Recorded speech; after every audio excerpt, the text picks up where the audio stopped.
नमस्कार मित्रों, शिक्षा ध्रुव के खास कार्यक्रम एक मुलाकात शिक्षा ध्रुव के साथ में आपका बहुत-बहुत अभिनंदन है। आज हमारे साथ नई दिल्ली से हमारे मेहमान जुड़े हुए हैं, श्री संजय कुमार जी। संजय सर, आपका बहुत-बहुत अभिनंदन है। नमस्कार। मैं इससे पहले कि सर से सवाल-जवाब का सिलसिला शुरू करूँ, अपनी परिचर्चा की शुरुआत करूँ, सर के बारे में एक संक्षिप्त परिचय देना चाहता हूँ। सर मूलतः बिहार के कटिहार के रहने वाले हैं और सर ने अपनी पढ़ाई जवाहरलाल नेहरू यूनिवर्सिटी नई दिल्ली से सर ने पीएचडी किया है और हार्वर्ड यूनिवर्सिटी से इन्होंने यूएसए से पब्लिक एडमिनिस्ट्रेशन में मास्टर्स किया है और अभी sir Lakshmi Mittal and family south Asia institute के कंट्री हेड हैं। सर इसके साथ साथ एट जस्टिस जन शिक्षा अभियान उसमें साथ साथ बहुत ही जोर शोर से लगे हुए हैं। सर का ये उद्देश्य है कि बिहार के रिमोट एरियाज में और देश के बहुत सारे जो रिमोट एरियाज है जहां शिक्षा का अभाव है, जहां अच्छी शिक्षा नहीं जा रही है, वहां पे अपने टीम के थ्रू अच्छी शिक्षा दें, सरकारी स्कूलों की स्थिति बहुत अच्छी करें। सर इसके साथ साथ बहुत अच्छे राइटर भी हैं। अभी इनकी कल ही एक किताब जो है वो प्रकाशित हुई है, कटिहार टू कैनेडी। इसके बारे में सर से डिटेल बात करेंगे। ये किताब पहले प्रकाशित हो गई थी इंग्लिश में, कल ही इनका हिंदी अनुवाद आया है नवरात्रा के पहले दिन। और सर से लंबी बातचीत करते हैं। सर एक बार फिर से आपका अभिनंदन है हमारे प्रोग्राम में। बहुत बहुत शुक्रिया रौनक भाई। संजय सर, मेरा पहला सवाल आपसे है कि लोग ऊंची पढ़ाई करके यूपीएससी में जाना चाहते हैं, सिविल सर्विस में जाना चाहते हैं, लेकिन आपने इस क्षेत्र को चुना, शिक्षा में अच्छा करने को चुना, शिक्षा को आगे कैसे बढ़ाएं, तो आपकी क्या प्रेरणा रही सर? आप कैसे इस फील्ड में आए? मुझे ऐसा लगता है कि शिक्षा एक ऐसा फील्ड है, ऐसा ऐसा क्षेत्र है जिससे कि आप बहुत सारे लोगों के जीवन को प्रभावित कर सकते हैं। और शिक्षा ही एकमात्र ऐसा फील्ड है जो कि एक एक व्यक्ति अगर घर में पढ़ाई करता है तो पूरा जनरेशन चेंज हो सकता है। तो और फंडामेंटल जो चेंज, जो मूलभूत बदलाव हम किसी परिवार में या खानदान में देख सकते हैं, वो शिक्षा के कारण ही देख सकते हैं। तो ये मेरा अनुभव रहा है। मैं खुद अपने आप को उदाहरण मानता हूँ और बहुत सारे लोगों को भी देखता हूँ। तो मुझे ऐसा लगा कि, और मैंने बहुत साल जो है एक महिला संगठन के साथ कार्य किया, सेवा नाम के संगठन के साथ। और ये सब कार्य करते हुए मुझे ये अनुभव हुआ कि जो हम महिलाओं के साथ बड़े एज में काम करते हैं, इंटरवेंशन करते हैं, स्किल डेवलपमेंट का काम करते हैं, ये सब चीजें इस कारण से करना पड़ता है क्योंकि उनको अच्छी शिक्षा नहीं दी गई है। तो अगर हम अच्छी शिक्षा पे ही ध्यान दें तो शायद बहुत सारे चीजों से सरकार के खर्च बच सकती है, या फिर परिवार का खर्च बच सकता है, या फिर आप कुल मिलाकर कहिए कि देश का जो है वो ज्यादा वैल्यूएबल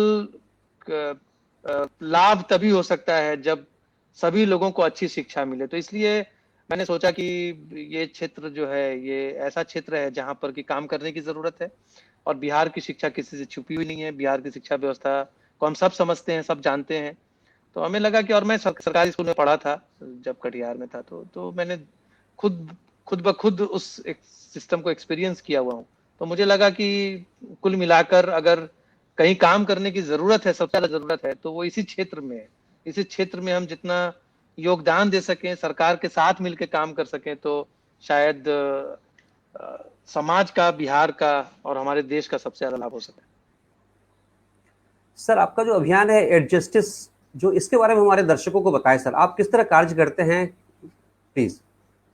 एट जस्टिस जन शिक्षा अभियान जो है वो एक अभियान है, एक आंदोलन खड़ा करने का उद्देश्य है इसके पीछे। और आंदोलन जो है और ये अभियान जो एनजीओ चलते हैं उससे काफी अलग तरीके से हम इसको खड़ा करने की कोशिश कर रहे हैं। इसके पीछे मकसद ये है कि मैं मानता हूँ कि बिहार में शिक्षा व्यवस्था तभी जाकर अच्छी हो सकती है जब हर घर के व्यक्ति, हर व्यक्ति जो है वो शिक्षा के महत्व को समझे। तो अभियान के माध्यम से ये एक जन शिक्षा अभियान है कि जन शिक्षा व्यवस्था जो है उसको मजबूत करना है और जनता को लेकर मजबूत करना है।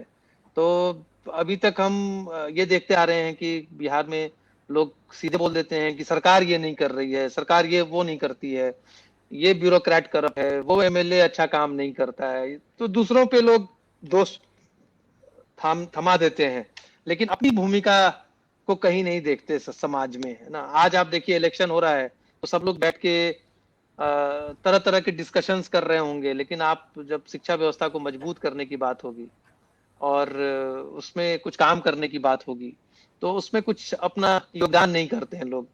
तो हमने ये इसलिए ये कैंपेन शुरू किया, अभियान शुरू किया कि किस तरीके से मिडिल क्लास को, और खास करके जो लोग इसको यूज करने वाले लोग हैं, जिनके बच्चे स्कूलों में पढ़ रहे हैं, तो उनको कैसे साथ में लाया जाए, है ना। और उनको उनको मोटिवेट करके, उनको पेरेंट्स का इन्वॉल्वमेंट बहुत जरूरी है, फिर मिडिल क्लास का इन्वॉल्वमेंट बहुत जरूरी है। किसी भी शिक्षा व्यवस्था या स्वास्थ्य व्यवस्था अगर आप ध्यान से समझें, तो इसको खराब होने में खराब होने देने में मिडिल क्लास का सबसे बड़ा हाथ मैं मानता हूँ।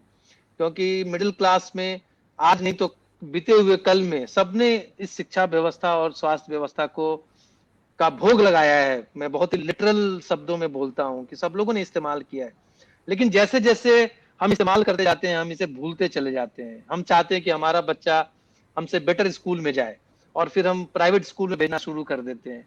और फिर हम क्या करते हैं कि हम सरकारी स्कूल की तरफ मुंह मोड़ के देखते भी नहीं। जिन सरकारी स्कूल में हम पढ़े, हमारे बाप दादा पढ़े, हम वहां जाना भी नहीं चाहते हैं, देखना भी नहीं चाहते हैं। तो इस कैंपेन के माध्यम से हम चाहते हैं कि किसी भी तरीके से मिडिल क्लास को मोबिलाइज करें और उनको ये समझाएं कि अगर शिक्षा व्यवस्था ठीक नहीं होगा बिहार का, तो बिहार बदलने वाला नहीं है, सुधरने वाला नहीं है। और बिहार में देखिए दो चीज मुख्यतः बहुत प्रचुर मात्रा में है ना, एक एक जनसंख्या और दूसरा पानी, है ना। तो अभी तो हम पानी की बात नहीं कर रहे, अभी हम जनसंख्या से संबंधित बात कर रहे हैं। तो लगभग 12 करोड़ जनसंख्या है, और अगर आप डेटा और स्टैटिस्टिक्स देखें तो बहुत ही चौंका देने वाला, बहुत ही दर्दनाक स्टैटिस्टिक्स है। 18 से 25 वर्ष के जो युवा होते हैं, उसमें लगभग 1,25,00,000 युवा हैं, और जिसमें से 1,75,000 के लगभग ही सिर्फ कॉलेज में, या थोड़े ज्यादा होंगे कॉलेज में इनरोल्ड है। एंड जो ड्रॉप आउट रेट है वो 1 से 10वीं क्लास तक में 70% बच्चे ड्रॉप आउट कर जाते हैं। तो ऐसी परिस्थिति में आप सोचिए कि जहां पे हम बच्चों को, युवा को शिक्षा ठीक से दे ही नहीं रहे हैं, तो हम कैसे बिहार की कल्पना कर रहे हैं। तो मैं तो मानता हूं कि हम लोग मानवीय जनसांख्यिकी आपदा से हम गुजर रहे हैं, जिसको नजरअंदाज कर रहे हैं। हजारों लाखों के बच्चे जो हैं, मतलब लाखों की संख्या में युवा जो हैं, वो अनट्रेंड होकर बिहार से बाहर जाते हैं, मजदूर बन जाते हैं। तो इसलिए हमें लगा कि ये मिडिल क्लास को समझने की जरूरत है कि मान लीजिए आपका घर पढ़ लिया, आपके 2 बच्चे पढ़ लिए, है ना। आज हम अपने आप को ही खाली देखते हैं, लेकिन आपके पड़ोस के बच्चे अगर नहीं पढ़ेंगे, तो वो बिहार कैसा होगा? आज से 5 साल 10 साल बाद वो बिहार कैसा होगा? आज ही आप जाएं बड़े बड़े शहरों में, पटना, मुजफ्फरपुर जैसे शहरों में, आप देखेंगे कि बड़े बड़े घर खाली पड़े हुए हैं। क्यों? क्योंकि जो वहां के पढ़ लिख के बच्चे जो बाहर गए जॉब के लिए, वो वापस नहीं आना चाहते, है ना। तो जो बिहार में रह रहा है, उसको आप अच्छी पढ़ाई नहीं दे रहे हैं। जो बिहार से बाहर जा रहा है, वो वापस नहीं आ रहा है। तो आप सोचिए कैसा बिहार आप बना रहे हैं। तो इसलिए हमने ये सब सोच के अभियान की कल्पना की। हमने कहा कि हम लोग इसमें मोबिलाइज करेंगे, लोगों को सामने लाएंगे, समझाएंगे। मिडिल क्लास को समझना सबसे जरूरी है कि आपका बच्चा जो बाहर जा रहा है, वो लौट के वापस बिहार नहीं आएगा। अगर आप अच्छी शिक्षा व्यवस्था यहाँ पे नहीं करेंगे, तो ये शिक्षा व्यवस्था को ठीक करना जरूरी है। तो इस कैंपेन में हम लोग वॉलंटियरिज्म को प्रमोट कर रहे हैं। हम लोग चाह रहे हैं कि वॉलंटियर्स जो है इसमें ज्ञान दान का काम करें।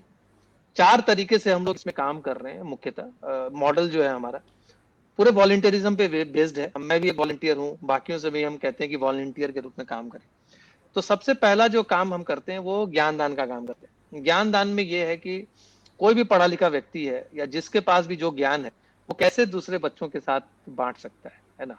और उसको बांटने के लिए उसको बहुत कुछ देना नहीं है, सिर्फ अंदर में समर्पण होना चाहिए, और ये इच्छा शक्ति होनी चाहिए कि मेरे अंदर जो ज्ञान है वो हम औरों को भी बांट सकते हैं। तो हम लोग उसके लिए वर्कशॉप्स करते हैं स्कूल्स में, और मेंटरिंग का प्रोग्राम करते हैं। इस वर्कशॉप का मतलब हुआ कि लोग जाके वर्कशॉप करते हैं। दिल्ली से हम काफी यंग स्टूडेंट्स को लेके जाते रहे समय समय पर, और वो लोग वर्कशॉप करते रहे। उसके अलावा हम ये चाह रहे हैं आइडियली कि लोकल लेवल पे लोग तैयार हों, जो डॉक्टर हैं, इंजीनियर्स हैं, बहुत सारे प्रोफेशनल्स हैं, जिनके पास महीने में अगर वो 5 से 10 घंटा भी समय दें, 5-6 घंटा भी समय दे दें महीने में, सप्ताह में 1-2 घंटा भी दे दें, और किसी आसपास के स्कूल कॉलेज में चले जाएं और 1-2 घंटा बच्चों को पढ़ा दें, तो कितना कुछ बच्चों को वो सिखा सकते हैं। तो ये ज्ञान दान है। फिर हम मेंटरिंग करवा रहे हैं। मेंटरिंग में जैसे ऑनलाइन मेंटरिंग होता है व्हाट्सएप कॉल के थ्रू, जैसे हम लोग अभी जुड़ रहे हैं व्हाट्सएप कॉल के थ्रू। अब आप इमेजिन कीजिए कि वर्ल्ड में कहाँ कहाँ पे बिहार के लोग रह रहे हैं, जो सप्ताह में 1 घंटा हम कहते हैं आप दीजिए, किसी बच्चे को आप उनको करियर के बारे में समझाइए, उनको पर्सनालिटी डेवलपमेंट के बारे में समझाइए। तो लोग दे रहे हैं खुशी खुशी। कोई शिकागो से मेंटरिंग कर रही हैं कटिहार की बच्ची को, कोई यूएस से बेगूसराय की लड़की को मेंटर कर रहे हैं। तो इस तरीके से हम लोगों ने मेंटरिंग का पेयर बनाया है जो कि फ्री ऑफ कॉस्ट। और हमने ज्ञान दान में मॉडल ये रखा है, ना ज्ञान देने वाला कोई पैसा चार्ज करेगा, ना लेने वाला कोई पैसा देगा। तो ये फ्री मॉडल है। इसमें सिर्फ हम एक प्लेटफॉर्म बन के हम लोगों को जोड़ रहे हैं, नए नए आइडियाज ला रहे हैं। फिर स्कूल के बच्चों के साथ हम वर्चुअल क्लास भी करवाते थे, और अभी बंद है चूंकि लॉकडाउन के कारण। वो फिर से रिज्यूम हो जाएगा जैसे ही क्लासेस शुरू होंगी। तो कोई जैसे जर्मनी में बैठी हुई है कोई भारतीय मूल की महिला है, और वो चाहती हैं कि मैथ्स पढ़ाएं हम बच्चों को एंड फ्री ऑफ कॉस्ट। तो वो उनको हम लोग कंप्यूटर के माध्यम से क्लास चल रहा है बेगूसराय में और पूर्णिया में और कई कई जगह पे। बहुत सारे लोग उसमें अपना समय देना चाहते हैं, तो उनको हम लोग लिंक कर देते हैं। फिर उसके बाद तो ये तो ज्ञान दान की बात हो गई। फिर हमने ज्ञान दान में हमने सोचा कि जो कॉलेज के बच्चे हैं उनके लिए क्या कर सके। तो लॉकडाउन में ही हमें आइडिया आया कि क्यों ना हम लोग ऐसे करियर्स जो ऑप्ट करना चाह रहे हैं बिहार के युवा, तरह तरह के करियर्स, जैसे कोई लॉ में जाना चाह रहे हैं, कोई सिविल सर्विसेज में जाना चाह रहे हैं, कोई मार्केटिंग में जाना चाह रहे हैं, कोई एंटरप्रेन्योर बनना चाह रहा है, कोई हायर एजुकेशन में जाना चाह रहा है, कोई एनजीओज में जाना चाह रहा है। तो हम ऐसे एक्सपर्ट्स को लाएं जो कि उनके लिए एक तरह से मास्टर क्लासेस लें 1 से 1.5 घंटे का, और ऑनलाइन वो क्लासेस ले सकते हैं। और कोई भी आप किसी को बोलो कि एक क्लास आप ले लो तो कोई मना नहीं करता है। तो हमने अपने संपर्क के माध्यम से सीनियर ब्यूरोक्रेट्स को लाया, फिर मार्केटिंग एंटरप्रेन्योर, जगह पूरे वर्ल्ड से आप एक्सपर्ट्स को लाके बिहार के बच्चों को आप ट्रेन करवा रहे हो, स्पेशल क्लासेस करवा रहे हो। तो जैसे सिविल सर्विसेज को पिक कर लिया तो 4 क्लासेस उसमें करवाया, मार्केटिंग में 4 क्लासेस करवाए, ऐसे कर करके हमने किया। तो देखा कि ये तो बड़ा इंटरेस्टिंग मॉडल है। फिर हम उसको रिकॉर्ड करके यूट्यूब पे डाल दे रहे हैं, अपने वेबसाइट पे डाल दे रहे हैं, तो जितने बच्चे उनसे लाभ उठा सके। फिर हमने इसका वर्जन 2 तैयार किया। हमने सोचा कि ये तो सीमित संख्या में हुआ कि बच्चों को फायदा हो रहा है, क्यों ना हम पूरा कैरियर का एक पूरा कैरियर पाथ बनवा के, और अलग अलग कैरियर, छोटे कैरियर से छोटे जो कम अपने आप को समझते हैं कि मुझे अब यही जॉब में करना है, छोटा जॉब करना है। छोटा जॉब मतलब कोई काम तो छोटा नहीं होता है, लेकिन कि अगर मान लीजिए उनको क्लैरिकल जॉब में एग्जाम देना है, एसएससी का एग्जाम देना है, या फिर यूपीएससी का एग्जाम देना है, या फिर किसी भी तरह का एग्जाम देना है, या जॉब्स में जाना है, तो कैसे हम कैरियर पाथ का पूरा मॉडल उनके लिए डिफाइन करें और उसको ऑनलाइन डाल दें, और उससे लाखों बच्चे फायदा ले सकते हैं। क्योंकि जो सप्लाई साइड, जो मतलब वॉलंटियर्स हैं जो इस पे काम करने वाले हैं, काम करने वाले फ्री में बहुत लोग तैयार हैं। दिल्ली विश्व हमारे साथ इस कैंपेन में लगभग 40 एक्टिव वॉलंटियर्स जुड़े हुए हैं, जो दिल्ली विश्वविद्यालय, जामिया जैसे यूनिवर्सिटीज, दिल्ली टेक्नोलॉजिकल यूनिवर्सिटीज, इस तरह के यूनिवर्सिटी के बच्चे होते हैं जो साल भर अपना समय देते हैं। एंड आप ताज्जुब होंगे कि ऐसे बच्चों को बिहार से कोई लेना देना नहीं है, लेकिन वो राष्ट्र निर्माण में विश्वास रखते हैं और वो समय देते हैं अपने। जैसा हमने बताया, वॉलंटियरिज्म पे बेस्ड है, और ये अकेला का मेरा आइडिया था, लेकिन धीरे धीरे हमने लोगों को जोड़ा। और वो बात होती है ना कि आप चलते गए और कारवां बनता चला गया, तो उसी तरीके से अब धीरे धीरे बढ़ रहा है। एक स्कूल से शुरू किया, सबसे पहले मैंने अपने स्कूल से शुरू किया कटिहार में, फिर उससे दूसरा स्कूल लिया, फिर दूसरे जिले में गए, फिर तीसरे जिले में गए, करते करते एक शिक्षा यात्रा निकाला हम लोगों ने। शिक्षा यात्रा में हम अलग अलग जगह गए जन जागरण के लिए, कि लोगों को जगाएं कि शिक्षा कितना इम्पोर्टेंट चीज है, और जो खास करके पब्लिक एजुकेशन है उसको ठीक करना कितना जरूरी है। तो जा जाके लोगों से मिलते हैं। फिर रिज्यूम करेंगे ये अपना, एक बार हमारा ये कोरोना का संक्रमण खत्म हो जाए तो शिक्षा यात्रा के थ्रू हम पूरे बिहार जाना चाहते हैं, और पूरे बिहार में लोगों को मोबिलाइज करना चाहते हैं। हर जिले, हर गांव में लोगों को मोबिलाइज करना चाहते हैं कि अगर, और यही हम सब जानते हैं, आप भी जानते हैं, मैं भी जानता हूँ, सब लोग जानते हैं कि शायद वो लोग नहीं जानते जिन्होंने अभी तक शिक्षा का अपने फैमिली में महत्व नहीं देखा है। बट हमें उन तक पहुंचना है, उनको तक बताना है कि शिक्षा एक ऐसी चाबी है जिससे कि आप मुश्किल से मुश्किल ताला जीवन का खोल सकते हैं, है ना। हर तरीके का आप बदलाव देख सकते हैं शिक्षा के माध्यम से। तो ये कैंपेन के माध्यम से हम ज्ञान दान का काम कर रहे हैं, जागृत करने का लोगों को काम कर रहे हैं। फिर उसके अलावा हम एडवोकेसी का काम करेंगे। अब चूंकि ये 2-2.5 साल पुराना ही कैंपेन है, तो जैसे ही नई सरकार आ जाएगी तो सरकार के साथ मिलकर हम कैसे जी मूलभूत परिवर्तन ला सके उसके बारे में भी काम करेंगे, है ना। तो इस तरीके से हम लोग ये अभियान में काम कर रहे हैं। सर, हमारे साथ बहुत सारे दर्शक जुड़ गए हैं जो आपके कार्यक्रम को देख रहे हैं, और कुछ प्रतिक्रियाएं उन्होंने दी है, मैं चाहता हूं उनको पढ़ना। आप एक बार एक ही साथ उनको धन्यवाद दे देंगे सर, या अभिवादन कर देंगे। हमारे साथ जरूर। राउरकेला से नंद किशोर विद्यार्थी जी जुड़े हुए हैं, उन्होंने आपको नमस्कार कहा, स्वागत कहा है। हमारे साथ डॉक्टर करण अपूर्वा सिन्हा सुपौल डिस्ट्रिक्ट से जुड़े हुए हैं, उन्होंने वेलकम किया है आपको। शंकर मिश्रा जी जुड़े हुए हैं सुपौल से, उन्होंने आपका स्वागत किया है। एंस एंजिल जी मुंबई से जुड़ी हुई हैं, उन्होंने आपको गुड इवनिंग कहा है सर। मीनम एस कुमार जी दिल्ली से जुड़ी हुई हैं, उन्होंने आपकी बातों पर सहमति दर्ज की है कि वेल सेड सर, बहुत सही कहा आपने। अहमदाबाद से सुलेमान नागोड़ी साहब जुड़े हुए हैं, उन्होंने आपका स्वागत किया है। अहमदाबाद से दीपक कुमार जी जुड़े हुए हैं, उन्होंने वेरी नाइस कहा, आपको बहुत ही अच्छा प्रोग्राम चल रहा है सर। रजनी भास्कर मैम जो है वो सुपौल से जुड़ी हुई हैं, आपकी बात के समर्थन में करी, वेरी ट्रू सर, बहुत ही सही कहा सर। शंकर मिश्रा जी हमारे साथ जुड़े हुए हैं, उन्होंने रियल सीन एजुकेशन का बिहार में यही है सर जो आपने कहा, आपकी बातों से तवज्जो रखते हैं। अहमदाबाद से ही मीनाक्षी अली मैम आपका स्वागत कर रही हैं सर। हमारे साथ कुछ लाइव जी हमारे साथ कुछ लाइव दर्शक भी जुड़े हुए हैं सर, मैं उनको लेना चाहूंगा। हमारे साथ दिल्ली से जुड़ी हुई हैं Meenam S Kumar madam. Meenam madam आपका बहुत बहुत स्वागत है हमारे कार्यक्रम में। नमस्कार। सर मीनम मैडम जो है मैं एक मिनट मैडम का परिचय दे दूं। मैडम विद्याधारा फाउंडेशन जो एनजीओ एक चलाती है, जिनके थ्रू रिमोट एरियाज में शिक्षा दान करने का काम कर रही हैं, खासकर महिला शिक्षा पर इनका बहुत बड़ा काम चल रहा है। मैडम आप पूछिए सर, आपके सामने प्लीज।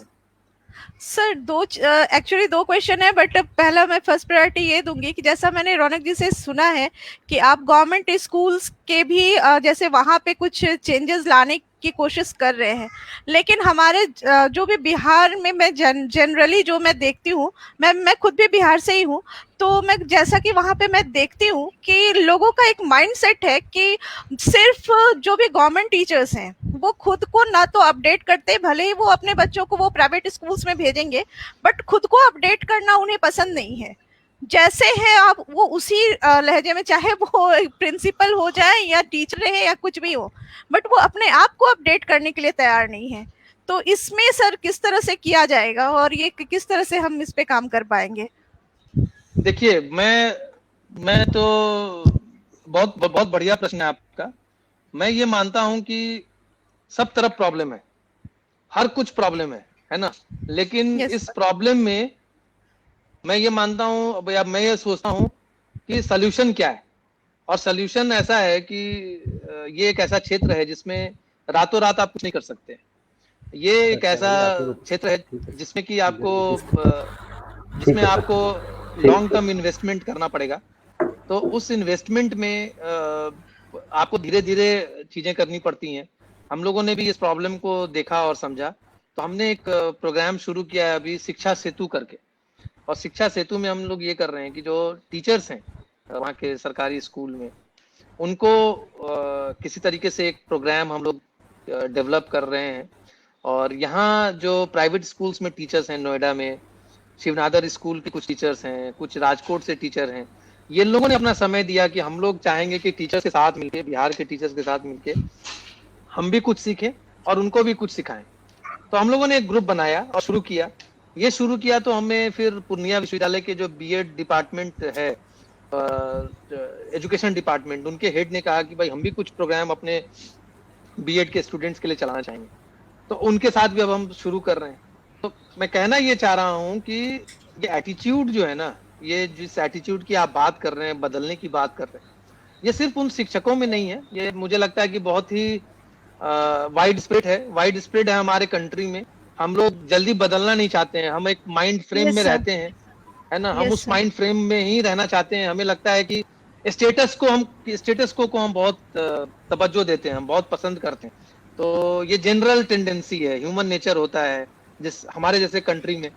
तो आप जैसे जैसे डाउन द लाइन नीचे जाएंगे, बड़े शहर में आपको थोड़ा सा एक्टिव ज्यादा मिलेंगे लोग, थोड़े छोटे शहर में जाएंगे तो कम एक्टिव लोग मिलेंगे। तो ऐसे एक्टिव इन सेंस अपना बाकी काम सब करेंगे, लेकिन हो सकता है कि प्रोफेशनल ड्यूटीज में, प्रोफेशनल रिस्पॉन्सिबिलिटीज में उतने एक्टिव नहीं हो। तो ये जो शिक्षा सेतु प्रोग्राम कर रहे हैं ना, उसके माध्यम से हम लोग बहुत ही डिस्कशंस कर रहे हैं, चेंजेस लाने की कोशिश कर रहे हैं, किस तरीके से उनको बच्चों को पढ़ाना चाहिए उसके ऊपर हम लोग बात करते हैं। तो ये टीचर्स के साथ हमने काम करना शुरू किया है। ये लंबी लड़ाई है, ये 6 महीने, 1 साल, 2 साल में खत्म होने वाली चीज नहीं है। और हम ये मानते हैं कि उनको ना वहां पे जो एक्सपोजर है, आप ही जैसे मीनम जी, आप बिहार की हैं, मैं भी बिहार से हूँ, जब हाँ हम जी। वहां पे थे तो हमारी सोच अलग तरीके की होती थी। जब हमें एक्सपोजर मिला, हाँ, जब हमने दुनिया हाँ। के अलग अलग रंग देखे, अलग अलग तरीके देखे, तो हमारे अंदर भी बहुत जी, बदलाव आया।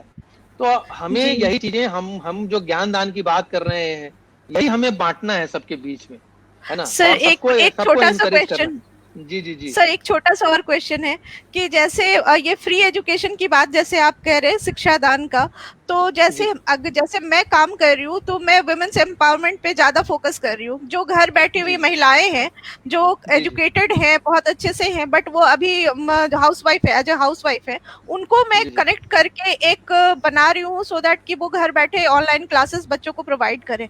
लेकिन जी उनके साथ चक्कर ये भी होता है कि वो उनके पास इतनी फाइनेंशियल उनकी स्टेटस उतनी अच्छी नहीं होती है कि वो हमेशा फ्री में करें, वो कुछ वर्क करना चाह रहे हैं, तो सर आप ऐसे इसमें लोगों को क्या कर खोजिए, सकते हैं? आप ऐसे लोगों को खोजिए जिनके पास ऑलरेडी काम है, या जो युवा लोग, है ना।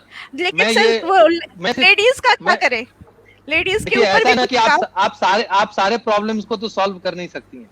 आपको ये समझना है कि आपका मकसद क्या है, लेडीज को जॉब प्रोवाइड करवाना है या शिक्षा को फायदा पहुंचवाना है ना। आपको दोनों में से दोनों। किसी एक को ट्रेड ऑफ जो है ना, ये तय करना पड़ेगा आपको। तो मैं बहुत क्लियर हूँ कि मुझे जो है ऐसे लोग ओके, चाहिए जो फ्री में सर्विस दें, जिनके पास सब कुछ है, ओके। भगवान का दिया हुआ सब कुछ है ना। और हाँ जी। कई लोग ऐसे भी हैं, मैं बहुत ही खुश होता हूँ कि बहुत लोग ऐसे भी हैं जिनको की सुविधाएं नहीं भी हैं, लेकिन वो चाहते हैं कि जो मेरे पास है मैं दूं। तो हम वैसे लोगों को खोजते हैं, हम वैसे लोग, और मिल जाते हैं लोग, जैसे लोग आप ढूंढेंगे वैसे लोग मिल जाएंगे। मैं तो यही यही कहूंगा। Okay, thank you sir. Thank you Meera ma'am, हमारे कार्यक्रम में शामिल होने के लिए आपका बहुत बहुत धन्यवाद मैम। सर हमारे साथ बेगूसराय से उत्क्रमित मध्य विद्यालय खरमौली एक जगह है सर, वहां से हमारे साथ राष्ट्रीय पुरस्कार से सम्मानित एक शिक्षक है संत कुमार साहनी जी जुड़े हुए हैं। सर ने अपने स्कूल को एक मॉडल स्कूल बनाया है, सरकारी स्कूल में एक आदर्श स्कूल बनाया है। सर आपसे कुछ पूछना चाह रहे हैं। सर संत कुमार साहनी सर, आपका बहुत बहुत स्वागत है। नमस्कार। नमस्कार जी सर। जी सर अपना सवाल रखें। सर एजुकेशन में आपने शिक्षा दान की बात कही और ये बहुत अच्छा है। मेरा ये प्रयोग किया हुआ है 92 में। मैंने अपने गांव में 1 to 10 क्लास के बच्चे पर ये प्रयोग किया। जी अपने जी से बड़े और छोटों से मिल करके ये काम किया जी जी और उसका फलाफल अभी बहुत अच्छा है। पूरा गांव करीब करीब एजुकेटेड है और जी जी सैकड़ों सर्विस में है। सर्विस मुख्य उद्देश्य नहीं होता है, लेकिन एक ये माध्यम, तो एजुकेशन भी ये माध्यम है। तो आप बहुत बड़े पैमाने पर ये काम कर रहे हैं। तो क्या लोग आसानी से जुड़ते हैं और उनका क्या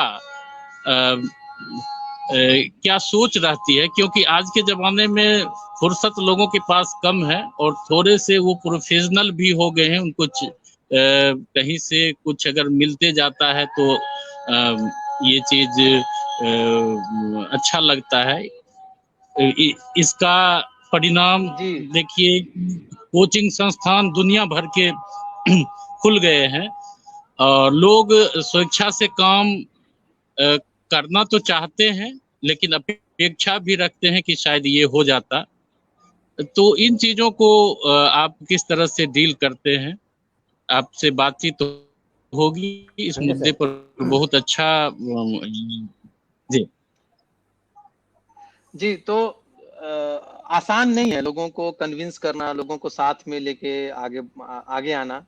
और जब आप खास करके जब वॉलंटियरिज्म को आप आगे बढ़ा रहे हैं, इसलिए हम लोग कोशिश करते हैं कि हम ऐसे लोगों को ही, मतलब हमारे लिए कोई रिस्ट्रिक्शन नहीं है, सब लोगों का स्वागत होता है। लेकिन हम चाहते हैं कि, और हम ज्यादा समय नहीं मांग रहे, हम नहीं कहते हैं कि आप दिन भर में 8 घंटा आके आप ज्ञान दान करो।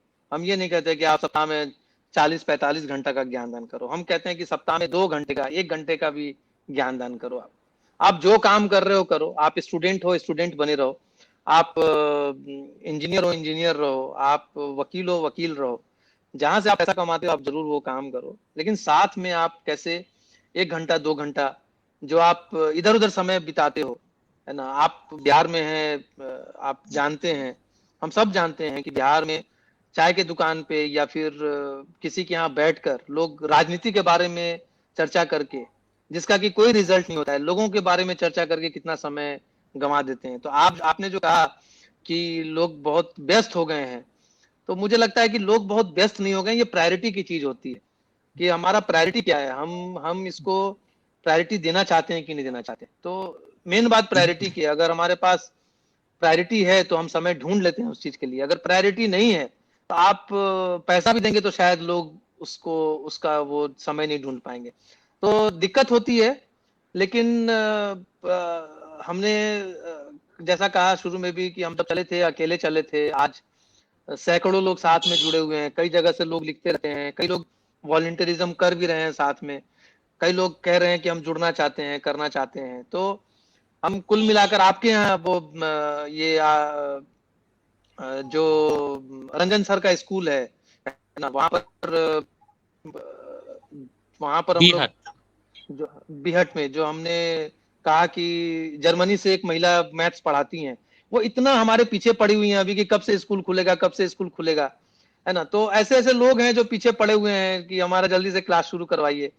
तो ऐसे ही लोगों को ढूंढना है। तो मैं ये मानता हूं, मुझे ऐसा लगता है कि आप एक अच्छा काम के लिए आप जब आगे बढ़ते हैं ना, और अच्छे उद्देश्य से और बहुत क्लैरिटी के साथ आप आगे बढ़ते जाते हैं, तो लोग जुड़ते चले जाते हैं आपके साथ, वैसे वैसे लोग आते चले जाएंगे। और जिन लोगों को पैसा चाहिए होगा या कोई और लोभ से जुड़ना चाहेंगे, वो धीरे धीरे हटते चले जाएंगे, क्योंकि उनको पता चल जाएगा कि उनके लिए कुछ है नहीं यहाँ पर। क्योंकि यहाँ पर आप ये देखिए ना कि मकसद हमारा आज और कल का नहीं है। आप खुद शिक्षा में है, व्यवस्था में जुड़े हुए हैं संत जी, आप जानते हैं सर कि ये लॉन्ग टर्म इन्वेस्टमेंट है। तो हम ऐसे लोगों को प्रेरित कर रहे हैं जो लॉन्ग टर्म टाइम इन्वेस्ट करने के लिए तैयार हो, विजन के साथ, जिसको लगता हो कि बिहार शिक्षा से ही बिहार में परिवर्तन आ सकता है। वैसे लोग आ रहे हैं, धीरे धीरे आ रहे हैं, लेकिन आ रहे हैं, है ना। जैसे अब आप आज आपसे जुड़ गए, तो हम आपके साथ अब आपके साथ हो लेंगे, आपको माध्यम बना के हम कई काम कर लेंगे, है ना। तो ऐसे ऐसे हम लोगों को ढूंढ लेते हैं, लोग मिल जाते हैं। जी संत कुमार सर आपका बहुत बहुत धन्यवाद सर, आप हमारे कार्यक्रम में आए। सर के पास थोड़ा सा कम समय है इसलिए, और हमारे एक दो दर्शक हैं, मैं उनको ले लेता हूं सर। आपका बहुत बहुत धन्यवाद sir, thank you very much. और आपसे जुड़ूंगा मैं संत जी, अलग से जुड़ूंगा, है ना। बिल्कुल करूंगा। मेरे पास में बहुत सारे शिक्षा सुधार के लिए कुछ उपकरण वगैरह डेवलप किए हैं आप ही की तरह। जरूर मैं बात करूंगा आपसे, पक्का बात करूंगा। डन रहा। Thank you very much sir, thank you very much. बहुत बहुत धन्यवाद। संजय सर हमारे साथ यूके लंदन से हमारे एक दर्शक जुड़े हुए हैं, राजू कुमार जी, जो आपके बहुत ह्यूज फैन भी हैं और आपसे कुछ सवाल भी रखना चाहते हैं। धन्यवाद राजू जी, आपका बहुत बहुत स्वागत है। नमस्ते सर। राजू जी नमस्कार, आप ही के कारण है यहाँ पे अभी। जी, बहुत अपार हर्ष की अनुभूति हो रही है कि आपने हमारे निवेदन को स्वीकार किया। अरे नहीं ये तो जी एनीथिंग शिक्षा के लिए कुछ भी है जी। और ज्यादा समय नहीं लेते हुए हम सवाल करते हैं, क्योंकि आपका सुझाव नई शिक्षा नीति के लिए भी रहा है, और आपने अभी तुरंत इसके ड्रॉप आउट के बारे में भी बातें की है कि बिहार में बहुत सारे स्टूडेंट ड्रॉप आउट हो जाते हैं।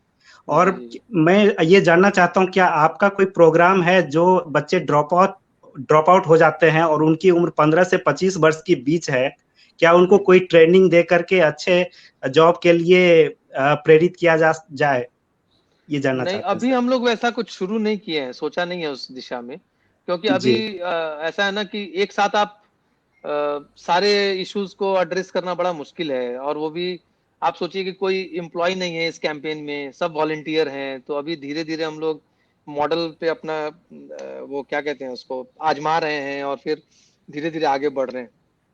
और अभी पहले हम लोगों ने सोचा कि जो लो हैंगिंग फ्रूट्स है ना, उसको हम लोग टैप करते हैं। तो सबसे आसान अभी लगा कि वर्कशॉप करना, ज्ञान दान के काम, ये सब चीजें।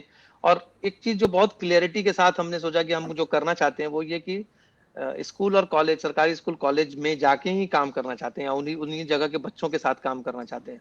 तो अभी इसलिए हमने उन्हें ड्रॉप आउट के बारे में सोचा नहीं है। अभी हमारा जो टेरिटरी हमने रखा हुआ है वो वही रखा हुआ है। मे बी नेक्स्ट स्टेप पे जब हम लोग थोड़ा सा और आगे बढ़ें, थोड़ा और मजबूत हों, तब ये बहुत अच्छी बात है, वैसे बहुत बढ़िया सजेशन है, तो इसको हम लोग देख सकते हैं, इसके ऊपर जरूर हम लोगों को काम करना चाहिए। धन्यवाद सर। धन्यवाद राजू जी, आपका बहुत बहुत धन्यवाद। आपने हमारे लिए समय दिया इस कार्यक्रम में, आपका बहुत बहुत धन्यवाद राजू जी। धन्यवाद, ये मेरा सौभाग्य है कि मैं मिल रहा हूँ संजय सर से। धन्यवाद। नहीं, अब आप आइए, साक्षात हम लोग मिले जब भी आप दिल्ली आए तो। और बात यह है कि सर मैं भी सरकारी स्कूल का पढ़ा हूँ, मैं बिहार के कोसी क्षेत्र के गांव से आता हूँ और 5वीं कक्षा के बाद से हमेशा सरकारी स्कूल सरकारी कॉलेज में ही पढ़ा हूँ। बहुत बढ़िया, बहुत अच्छा, बहुत और अभी यूके में एक कंपनी में जॉब कर रहा हूँ। बहुत अच्छा, बहुत शुभकामनाएं आपको, और बहुत बहुत बहुत शुभकामनाएं आपको। सर हमारे साथ एक और दर्शक लाइव जुड़े हुए हैं, उनको मैं लेता हूँ, वो अंतिम हमारे सवाल करेंगे। हमारे साथ अशरफ अली जी अहमदाबाद से जुड़े हुए हैं। अशरफ जी एक बैंक में सीनियर ऑफिसर है और शिक्षा के क्षेत्र में समाज सेवा से जुड़े हुए हैं। अशरफ जी अपना सवाल रखें सर के साथ। आपका बहुत बहुत अभिवादन है सर। संजय सर, आपसे मिलने का सौभाग्य मिला हम लोगों को, और अपनी बातों को रखते हुए मैं शुरुआत करना चाहता हूँ कि सच्ची बातों को जान लेने का नाम ही ज्ञान है, और अपनी मेहनत से जो कुछ कर दिखाए वही महान है, और इस चीज को आपने चरितार्थ किया है सर। अरे नहीं, अभी कुछ नहीं हुआ है, लेकिन बहुत अच्छी बात कही आपने, अभी तो बहुत कुछ करना बाकी है। जी सर, मेरा समय के अभाव में मैं अपना सवाल रखना चाहता हूँ सर, कि आपने वैसे बहुत सारी बातें बोल दी है, बता दी है। हम अपने एजुकेशन सिस्टम के इम्प्रूवमेंट के लिए क्या कर सकते हैं, मैं उसमें क्या सहयोग दे सकता हूँ? आपने बहुत सारी बातें बताई है, लेकिन फिर भी मैं ये जानना चाहता हूँ, और कहीं ना कहीं ये क्वेश्चन जो है आपके प्रिय शिक्षक विक्रमादित्य खां साहब की भी है, और उनका सपना भी है ये सर, तो आप इस क्वेश्चन का जवाब दें। देखिए, इसका आंसर इतना सरल नहीं है, क्योंकि मैं भी अभी आपको सच बताऊं तो मैं भी अभी इस पे ज्ञान अर्जित ही कर रहा हूँ, ज्ञान अर्जन ही कर रहा हूँ। अगर कोई कह देता है ना कि मुझे सारा फॉर्मूला पता चल गया है, तो ये मुझे लगता है कि शायद जो बहुत दिन से काम हम कर रहे हैं उन लोगों को पता होगा, लेकिन जो जहां तक मुझे समझ में आती है बात, उसमें आप सोचिए तो शिक्षा व्यवस्था में क्या होते हैं। मतलब अगर पूरी शिक्षा व्यवस्था को लीजिए तो 4 मुख्य उसके पिलर्स हैं, है ना। एक हो गया स्टूडेंट्स, दूसरा हो गया टीचर्स, है ना, थर्ड हो गया स्कूल या कॉलेज, है ना, और फोर्थ हो गया पेरेंट्स। यही 4 पिलर्स हैं मेन, लेकिन मैं इसमें 5वां पिलर जोड़ रहा हूँ, समाज, है ना, क्योंकि शिक्षा से समाज को बेनिफिट है, और समाज से शिक्षा काफी जुड़ा हुआ चीज है ना। तो कम से कम ये जो 4 पिलर हैं, 5वां चलिए समाज को हम, वो तो बहुत बड़ा इकोसिस्टम हो गया, उसको सुधारना बहुत मुश्किल है। अगर हम 4 पिलर को देखें तो स्टूडेंट्स में क्या चाहिए, हम लोगों को रेगुलर अटेंडेंस चाहिए, है ना, स्कूल में आए लोग। एक किसी ने कहा अभी कोचिंग के बारे में, आप विश्वास नहीं करेंगे, बिहार में कोई डेटा तो नहीं है आधिकारिक डेटा, लेकिन मैंने जो देखा है, मेरा जो अनुमान है, 90 से 95% बच्चे कोचिंग जाते हैं, है ना। तो इसको कैसे हम लोग, मैं ये नहीं कह रहा हूँ कि कोचिंग को बंद कर दो, क्योंकि मैं कौन होता हूँ बंद करवाने वाला या बोलने वाला, मुझे इस पर नहीं जाना है। मैं ये कहता हूँ कि स्कूल्स को इतना इंटरेस्टिंग बनाना चाहिए हमें कि बच्चे वहां पर क्लासेस करें, टीचर्स वहां पर पूरे हों, टीचर्स ठीक से पढ़ाएं, सारे क्लासेस होने चाहिए, जितने भी क्लासेस एक दिन के होते हैं। और तो अगर हम स्टूडेंट्स का रेगुलर अटेंडेंस करवा दें, ताकि उनको एक अट्रैक्शन लगे वहां पर, और उसके अलावा टीचर्स जो हैं, टीचर्स की कैपेसिटी को लगातार बढ़ाने की जरूरत है। जैसे वो मैम बोल रही थी, वो बात सही है कि टीचर्स की कैपेसिटी को हम लगातार कैसे बढ़ा सकते हैं, उनको ट्रेनिंग होना चाहिए, उनकी ट्रेनिंग होनी चाहिए। और उनकी ट्रेनिंग के लिए मुझे लगता है कि आसपास के यूनिवर्सिटीज से लिंक करने की जरूरत है ना, रादर देन कि उनको, क्योंकि अगर हम सारे टीचर्स को एक साथ कहीं ट्रेन कराने ले जाएंगे पूरे बिहार को, वो संभव नहीं है। तो कैसे डिसेंट्रलाइज्ड वे में हम जो यूनिवर्सिटीज हैं उनको, उनके कैपेसिटी को कैसे यूज करें, ऑनलाइन अब इतना कुछ होने लगा है, उसको कैसे यूज करें। तो टीचर्स की कांस्टेंट डायनामिक होना बहुत जरूरी है। टीचर को, टीचर ही अगर पोखर की तरह हो जाएगा, तालाब की तरह हो जाएगा, है ना, तो सब गड़बड़ हो जाएगा। टीचर को नदी की तरह मूव करना है। ज्ञान जो है ना, ज्ञान जो है वो मूव करने की चीज है, क्योंकि जो स्टूडेंट का माइंड है वो एवर एक्सपैंडिंग है ना, उसको आप रोक नहीं सकते हो। और हम लोगों के सिस्टम में क्या है कि कोई बच्चा अगर कुछ पूछता है तो उसको डांट के चुप करा दिया जाता है कि अरे चुप रहो ना, तुम्हें ज्यादा आता है क्या। तो उस विचारधारा से, उस मानसिकता से निकलकर जब तक टीचर इस तरह के फैसिलिटेट करने के लिए कैपेबल नहीं हो जाए, तो स्टूडेंट्स के लिए इंटरेस्टिंग बनाना है, टीचर्स को एवर मूविंग बनाना है, डायनामिक बनाना है, और जो विद्यालय प्रांगण है या कॉलेज है उसको कैसे और अट्रैक्टिव कैसे बना सकते हैं। अब आप जाइए स्कूल्स कॉलेजेस में, बिहार के 90% स्कूल्स कॉलेजेस में आपको जो है 90 क्या उससे भी ज्यादा, मतलब टॉयलेट्स आपको गंदे मिलेंगे, है ना, टॉयलेट्स यूज नहीं कर सकते हैं आप, फिर लाइब्रेरीज नहीं है, लाइब्रेरीज डिसफंक्शनल है, लैब्स नहीं है, लैब्स डिसफंक्शनल है। तो ये चीजें ठीक करने की जरूरत है। ये चीजें अगर, ये तो स्कूल और कॉलेज में बेसिक चीजें होती हैं। एक स्कूल आप कॉलेज लीजिए तो उसमें, प्राइवेट स्कूल में ये सब चीजें तो होती ही होती हैं, तो सरकारी स्कूल में इसको कैसे मिनिमम ये चीजें होनी चाहिए। फिर पेरेंट्स का इन्वॉल्वमेंट जो है ना वो बहुत जरूरी है। पेरेंट्स का इन्वॉल्वमेंट, मुझे लगता है कि जो स्कूल मैनेजमेंट कमिटीज है उसको डेमोक्रेटाइज करने की जरूरत है।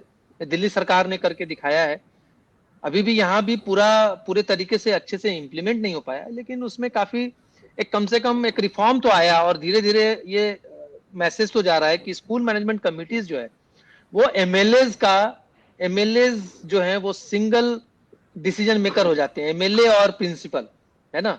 तो इसको डेमोक्रेटाइज करने की जरूरत है कि पेरेंट्स उसमें ज्यादा एक्टिव हों, क्योंकि उनका स्टेक हाई है, एमएलए का स्टेक 0 है। आज के डेट में शिक्षा व्यवस्था को खराब होने में सबसे, जैसे मैंने शुरू में ही कहा कि मिडिल क्लास का बहुत बड़ा योगदान है, क्योंकि जितने भी मिडिल क्लास के इन्फ्लुएंसर लोग हैं उनके बच्चे जब तक जाते थे वहां पे तब तक सब ख्याल रखते थे। जब वहां से वो जाना छोड़ दिए, है ना, हमें याद है हम जब छोटे थे तो हमारे साथ डीएम का बच्चा भी पढ़ता था स्कूल में, है ना, तो अब तो कोई नहीं पढ़ता है, तो वो जमाना चला गया।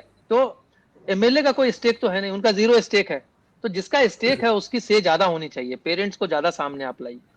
तो ये सब कुछ बेसिक चेंजेस हैं जो स्कूल लेवल पे करने की, कॉलेज लेवल पे करने की जरूरत है। एंड ये सब चीजें जब होंगी तब जाके रिजल्ट दिखना शुरू होगा। सिर्फ बजट के आवंटन से नहीं होने वाला है और पैसा आ जाने से नहीं होने वाला है ना। बजट का आवंटन आप देखेंगे सब ठीक हो रहा है, उपयोग भी नहीं। आप बिहार सरकार के अगर डेटा देखें आप, तो जितना बजट एलोकेट होता है वो कम पैसा नहीं है, कई राज्यों से अच्छा पैसा एलोकेट होता है, लेकिन उतना यूज नहीं हो पा रहा है ना। यूज नहीं हो पा रहा है क्योंकि किसी का स्टेक नहीं है। लोगों को लगता है जो डिस्ट्रिक्ट एजुकेशन ऑफिसर है उसका भी बच्चा वहां नहीं पढ़ रहा है ना, तो उसको किसी को उस तरफ ध्यान ही नहीं है।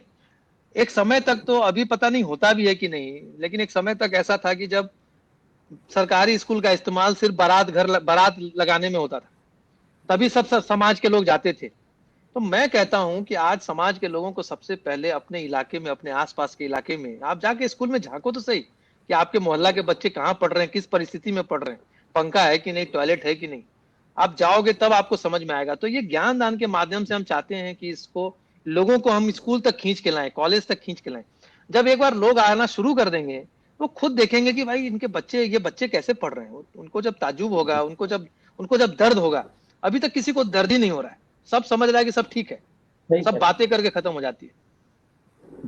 जी मिस्टर अशरफ अली जी, आपका बहुत बहुत धन्यवाद, आप हमारे प्रोग्राम में शामिल हुए, आपका बहुत बहुत धन्यवाद अशरफ अली जी। आपको दोबारा बहुत बहुत धन्यवाद सर हमारे साथ जुड़ने के लिए। नमस्कार। सर, हमारे साथ ये दर्शक जुड़े हुए थे अलग अलग क्षेत्रों से। अभी हमने चर्चा की सर आपकी किताब के बारे में, Katihar to Kennedy the road less travelled, जो इस किताब के बारे में थोड़ा बताएं हमारे दर्शकों के साथ। सर, इस किताब में आपने क्या लिखा है और क्या कहना चाह रहे हैं इस किताब के माध्यम से? ये बेसिकली ये किताब जो है वो मेरे जर्नी के बारे में है कि किस तरीके से हमने कटिहार से, अपने छोटे से शहर से अपनी जीवन की शुरुआत की, और कितना कठिन रहा आगे का सफर जब आप एक नॉर्मल बैकग्राउंड से आगे बढ़ते हो और फैमिली का सपोर्ट होता है, लेकिन फैमिली ऐसा नहीं है कि बहुत ही रिच फैमिली है, तो आपको कितने सारे कठिनाइयों का सामना करना पड़ता है। फिर आप बड़े शहर में जाते हो, छोटे शहर की दुनिया, बड़े शहर की दुनिया, पढ़ाई में अंतर है ना, एजुकेशन में अंतर। फिर आप एस्पिरेशन समझते हो, जब छोटे जगह में होते हो आप तुलना नहीं कर पाते हो, आपको लगता है कि यही दुनिया है, यही सब कुछ है। इसी तरीके के ठेकेदार होते हैं लोग, इसी तरीके के रेलवे में काम करने वाले लोग होते हैं, इसी तरीके के लोग मजदूरी करते हैं, यही सब शायद काम करने की दुनिया होती है। वो मैं उस समय की बात बता रहा हूँ जब टीवी नहीं था, बहुत सारा एक्सपोजर नहीं था आउटर वर्ल्ड के बारे में। तो ये मैं 90s की बात बता रहा हूँ, लेट 80s और अर्ली 90s की बात बता रहा हूँ। तो वो दुनिया से जब आप एक एस्पिरेशन की दुनिया में आते हैं तब आपको समझ में आता है, बड़ी दुनिया में आते हैं तो आपको समझ में आता है कि एस्पिरेशन क्या होता है। लेकिन जब आप एक कमजोर शिक्षा व्यवस्था से निकलते हैं और आप एक मजबूत शिक्षा व्यवस्था में जाते हैं और फिर आप एक और भी मजबूत शिक्षा व्यवस्था में जाते हैं, जहाँ जब मैं हार्वर्ड जाता हूँ, तो ये इन सबको मैं एक एंगल से अलग अलग जगह के एक्सपीरियंस को एक जगह पे जब उतार के देखता हूँ तो मुझे लगता है कि लाखों बच्चों के लिए कितना संघर्ष है। और मुझे ऐसा लगता है कि लाखों बच्चे इसमें से टूट के बिखर जाते होंगे, छूट जाते होंगे, पढ़ाई छोड़ देते होंगे। लेकिन मैं मानता हूँ कि नहीं, छोड़ना नहीं चाहिए उन्हें, और शायद उन्हीं के लिए मैंने ये किताब लिखी है। और वैसे तो सभी युवा के लिए कुछ ना कुछ है, सभी लोगों के लिए कुछ ना कुछ है। जब सब लोग पढ़ेंगे तो शायद ज्यादा समझ में आएगा। लेकिन लिखने के पीछे जो पर्पस है वो ये है कि युवाओं को ये बताना कि हारने की जरूरत नहीं होती है। ख्वाब जितना बड़ा भी देखिए वो कम है ना। ख्वाब की कोई लिमिटेशन नहीं होनी चाहिए, कोई सीमा नहीं होनी चाहिए। और डे ड्रीमिंग करने में भी कोई हर्ज नहीं होता है, वो भी मतलब उसमें कोई औकात नहीं चाहिए। और लेकिन ये है कि मेहनत करना होता है ना, और कर्म करना होता है, तो सब कुछ आप पा सकते हैं।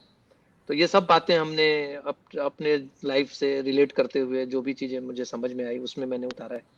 और कई बार संघर्ष से नीचे गिरा, नीचे से ऊपर उठा, ऊपर से फिर समाज में कई चीजों को, कई कुरीतियों को नजदीक से देखा, कास्टिज्म को नजदीक से देखा, फिर मतलब घूसखोरी को नजदीक से देखा, है ना, राजनेताओं को समाज से हटा हुआ देखा, फिर ब्यूरोक्रेट को एक अलग अहम के साथ देखा। ये सब चीजें जो एक्सपीरियंस किया हमने जीवन में, ये सब चीजों को उसमें थोड़ा थोड़ा हर जगह अलग अलग जगह पे लिखा है, अपने अपने अपने अनुभवों को लिखा है। और लिखते हुए फिर मैंने अपने अभियान के बारे में चर्चा की है कि क्यों मैं ये अभियान शुरू किया हूँ। और फिर लास्ट में कि इतना कुछ मिल जाने के बाद अगर कुछ बचता है तो वो समाज को वापस देना ही बचता है ना, और सबको देना चाहिए। तो ये पूरी एक जर्नी मैंने डिस्क्राइब की है और शायद इसको आगे भी लेके जाऊंगा, क्योंकि जब कटिहार टू कैनेडी है तो कैनेडी टू कटिहार भी है, कि कटिहार में फिर वापस आके काम शुरू किया और धीरे धीरे बिहार में फिर काम बढ़ रहा है। तो कैसे हम आप एक बड़े जगह से फिर अपने रूट्स में कैसे जाते हैं, है ना। तो अभी तो फिलहाल इतना ही है। मैं सबसे अपील करूंगा कि आप लोग पढ़ें और अपनी प्रतिक्रिया दें, आपको शायद अच्छा लगेगा। और किताब कहाँ उपलब्ध होगी सर, कहाँ मिल पाएगी? ये अमेजन पे उपलब्ध है ना। अच्छा, तो Amazon। अमेजन पे आप कटिहार से कैनेडी के नाम पे हिंदी में अगर आप टाइप करेंगे, वाणी प्रकाशन से आई ये किताब, तो ये इजिली अवेलेबल है, आप जरूर इसको देखें। और इंग्लिश में तो भी अमेजन पे उपलब्ध है। वो Katihar to Kennedy the road less travelled नाम है उसका, और जो हिंदी में है उसका कटिहार से कैनेडी राह जिसके मुसाफिर कम थे। तो ये किताब का नाम है। मैं अपने सभी दर्शकों से इस कार्यक्रम के माध्यम से अपील करूंगा कि आपकी किताब को पढ़ें और उससे कुछ प्रेरणा लें और सीखने की कोशिश करें। सर जल्दी से 2-4 दर्शक है, मैं उनको ले लेता हूं, उसके बाद कार्यक्रम में अंतिम प्रश्न रखूंगा। सर बिल्कुल। हमारे साथ हजारीबाग से संतोष झा जी हैं, प्रणब सिंह सुपौल से हैं, सुपौल से बंशी भगत जी हैं, चेन्नई से मंजेश कुमार जी हैं। सबने आपका स्वागत किया है इस कार्यक्रम में। ये हमारे दर्शक बहुत धैर्य के साथ जुड़े रहते हैं शुरू से अंत तक। सर पूरा कार्यक्रम देखते हैं, यही हमारे पिलर्स हैं, इन्हीं के आधार पर हम लोग इस कार्यक्रम को आगे बढ़ाते हैं। सर नहीं, बहुत बढ़िया, बहुत खुशी की बात है। सर हमारे पास बहुत कम समय है, मैं एक अंतिम सवाल आपसे रखना चाहता हूं कि आप इस मंच के माध्यम से पूरे सोसाइटी में जो एक आम आदमी जो सब्जी बेचता है, जो मूंगफली बेचता है, जो खाना मतलब जो छोटे छोटे कार्यों को कर रहा है और जो बड़े बड़े कार्यों को कर रहा है, सबों की क्या जिम्मेदारी होनी चाहिए, कैसे उन लोगों की भागीदारी हो कि आप इस शिक्षा सिस्टम में आपका जो अभियान है उसके थ्रू या और किसी कार्यों के थ्रू हम लोग कैसे थोड़ा थोड़ा योगदान कर सकते हैं अपनी शिक्षा को बढ़ाने के लिए? एक संदेश हमें लगता है कि हमें लगता है कि सबको अपने आसपास के शिक्षा संस्थानों में जरूर जाना चाहिए। और हर व्यक्ति के घर के 5 किलोमीटर के रेडियस में, 2 किलोमीटर के रेडियस में एक एजुकेशन इंस्टीट्यूशन होता है, शिक्षा मंदिर होता है। तो आप जरूर जाएं। जिस तरीके से आप अलग अलग मंदिरों में जाते हैं, मस्जिदों में जाते हैं, गिरजाघर में जाते हैं, तो थोड़ा आप अपना आसपास में उसके वहां भी जाएं और समझें कि बच्चों को क्या समस्या है ना। और अगर समाज बदलेगा और बदलना है आपको, और बिहार को बदलना है, बिहार अगर बदलेगा तो मैं पूर्णतः इसके लिए बहुत मान चुका हूं। और आप लोगों से भी निवेदन करूंगा कि आप लोग भी कि आप किस तरीके से शिक्षा व्यवस्था में अपना योगदान दे सकते हैं। वहां जाएं, वहां जाकर कुछ कर सकते हैं करें, या फिर आप आसपास के बच्चों के साथ कुछ कर सकते हैं जरूर करें। जो जिस तरीके से आप कर सकते हैं, ज्ञान का दीपक जलाएं, है ना। और क्वेश्चन करें। जो जहाँ पे आप स्कूल में जाते हैं, सरकारी शिक्षा व्यवस्था में जाते हैं, जहाँ भी जाते हैं, तो आप क्वेश्चन करें, क्योंकि ये टैक्स पेयर के पैसे से ही सब कुछ होता है। किसी के घर से पैसा नहीं आता है, ये सरकार का पैसा है। और सरकार मतलब क्या है? सरकार मतलब हम सब हैं। अगर हम देखें तो व्यवस्था के पार्ट तो हम सब भी हैं ना। तो हम सब कुछ अगर किसी के ऊपर छोड़ दें और उसको सिर्फ हम उनको ये कहते रहे कि वो कर नहीं पा रहे हैं और उनको हम गाली देते रहे, तो ये हमारी जिम्मेदारी नहीं है। मुझे लगता है कि इंडिविजुअल सोशल रिस्पॉन्सिबिलिटी जो है, जो एक हर इंडिविजुअल की सोशल रिस्पॉन्सिबिलिटी है, वो खुद हमें तय करना चाहिए। मुझे खुद तय करना है कि मेरी रिस्पॉन्सिबिलिटी क्या होगी। अगर शिक्षा के प्रति आपको रिस्पॉन्सिबिलिटी आप समझते हैं, तो आप ढूंढिए, आपको आसपास बहुत सारा काम मिलेगा, बहुत सारे। और अगर आपको काम नहीं मिल रहा हो कि आप कैसे, आप समझ में नहीं आता हो कि कैसे हेल्प कर सकते हैं, तो हमारे कैंपेन से आप जुड़िए। हमारे कैंपेन का ईमेल, ये जो वेबसाइट है वो www.edjustice.in है, edjustice.in। और फेसबुक पेज है एडजस्टिस इंडिया के नाम से। वहां पे जुड़े, शिक्षा तरु से जुड़े, जिस संस्था से भी जुड़े, लेकिन शिक्षा व्यवस्था को मजबूत करने के लिए और आसपास में अपने बच्चों को, जो भी बच्चों को जैसे मदद कर सकते हैं, है ना। तो क्योंकि यही है, ये फाउंडेशन है, इसी पे सब कुछ टिका हुआ है। जी सर, हमारे पास सवाल बहुत है और समय बिल्कुल नहीं है। हम आपसे रिक्वेस्ट करेंगे अगली बार फिर एक बार आप हमारे साथ सर आए इस मंच पर, हमने और बहुत सारी चीजों पर चर्चा करें सर। जरूर जरूर आज के लिए सर फिलहाल इतना ही। आप हमारे कार्यक्रम में आए, आपका बहुत बहुत धन्यवाद सर। मुझे भी बहुत अच्छा लगा सर। हमारी शुभकामना है पूरे शिक्षा तरु परिवार की ओर से, आपका ये अभियान जन जन तक पहुंचे सर। और जो समाज का सबसे अंतिम वर्ग है, वंचित वर्ग है, वहां तक भी आपकी पहुंच पहुंचे सर, ये हमारी उम्मीद है। इसी के साथ सर आपका बहुत बहुत धन्यवाद sir. Thank you very much. Thank you so much. Thank you सभी लोगों को, जितने लोग जुड़े हुए हैं सबको धन्यवाद। जी धन्यवाद सर। दर्शकों, आज हमारे साथ जुड़े हुए थे नई दिल्ली से डॉक्टर संजय कुमार, जो अपने एडजस्टिस जागरूकता शिक्षा अभियान के माध्यम से जन जन तक शिक्षा को पहुंचाना चाह रहे हैं, शिक्षा दान करना चाह रहे हैं। अगले सप्ताह फिर हम मिलेंगे ऐसे ही एक प्रेरक व्यक्तित्व के साथ। तब तक के लिए मुझे रौनक को अनुमति दें। धन्यवाद, नमस्कार।